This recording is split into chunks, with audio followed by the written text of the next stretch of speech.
طالبان وایي چې د دوی د اطلاعات او فرهنګ وزارت د لارښوونې په اساس په افغانستان کې دننه به د امریکا غږ خپرونې د دسمبر د میاشتې له لومړۍ نیټې وروسته بندیږي، خو د خپلې دې پریکړې په اړه نور جزئیات نه دي خپاره کړي.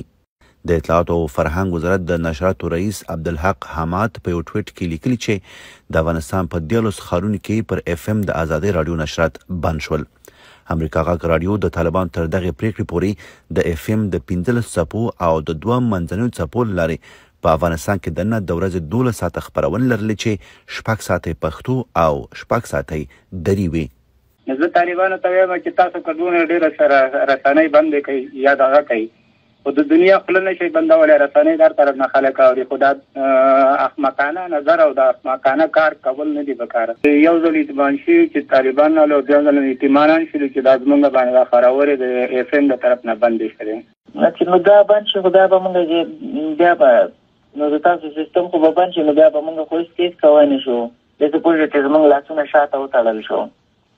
امریکا غږ د خپلو خپرونو لارې د هغو مسایلو په اړه راپورونه خپرول چې طالبان به په داخلي رسنیو کې سانسورول چې د نړیوالو تر غوږونو ونه رسیږي.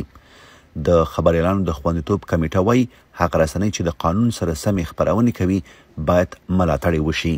هغه رسنۍ چې د افغانستان د اصولو او قوانینو مطابق فعالیت کوي، که څه هم بهرنۍ رسنۍ وي، د هغو ملاتړ پکار ده او هغو ته د کار زمینه مساعدول پکار دي ترڅو د هغو ډول مطبوعاتو او رسنیو اړتیا پیدا نشي چې هغه بیا له بهره خپرونې کې یا نشرات کې خو د افغانستان قوانین، کلتور او فرهنګ په پام کې نه نیسي.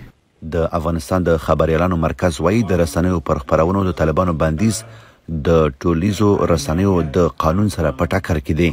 این خلاف قانون رسانه‌های همگانی است و مرکز خبرنگاران افغانستان این خلاف قانون دانسته و از گروه طالبان میخواه محدودیت‌هایی که بر رسانه‌ها و همچنان نشرات رسانه‌ها وضع شده اینها برداشته بشه.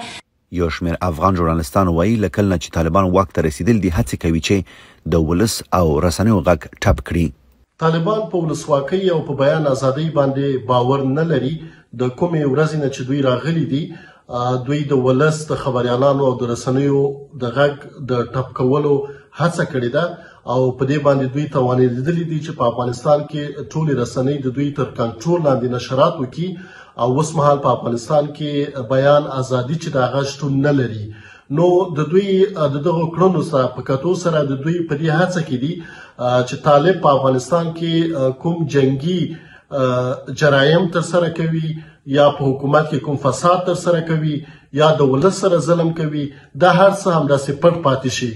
د حقوقي چارو کارپوهان وایي د امریکا غږ او ازادي راډیو د خپرونو بندول په افغانستان کې د وضع شویو قوانینو او د بشر د حقونو له اعلامیې ښکاره سرغړونه ده. په افغانستان کې د طالبانو لخوا د آزادۍ او د امریکا غږ رادیوګانو په خپرونو بندیز د افغانستان د موضوع قوانینو د بشر د حقوقو د اعلامیې او د نړیوالو اسناد او کنوانسیونونو صریح نقض ګڼل کیږي او ترڅنګ د افغانستان خلک د بیان د آزادۍ او د معلوماتو ته د لاسرسی له حقوقو محروم کیږي. کچیرته دا آزادی رادیو او امریکا غږ رادیو کوم تخطی کړي وسی یا سرغړونه کړي وسی، نو هغه د یو خاص کمیسیون لخوا نه مختصي او کچیرته موضوع ډیره جدي، نو کولای شي چې د محاکمو له لارې دا مشکل حل کړي. تر دې مخکې طالبان د مارچ په 28مه نیټه د آشنا تلویزیون خپرونې چې له تېرې وی لسیزې راهیسې په افغانستان کې خپرېدې هم بندې کړې. د امریکا غږ چې په افغانستان کې دننه شاوخوا 7.3 میلیونه اوریدونکي لري اعلان کړی چې له دې وروسته به په افغانستان کې دننه خپلو اوریدونکو ته له بهر څخه د 902 کیلو هرتز منځنیو څپو لارې خپرونې کوي.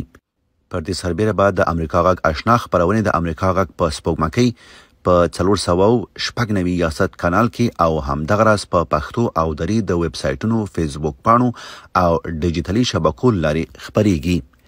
امریکا غږ هلې ځلې کوي چې له نور لارو چارو څخه هم خپلې خپرونې په افغانستان کې دننه د خپلو اوریدونکو تر غوږونو ورسوي. د امریکا غږ دري خبرونه د 1980 کال د اکتوبر په میاشت کې او پښتو خبرونه د 1982 کال د جولای په میاشت کې پیل شوې دي. وحید فیضی، امریکا غږ.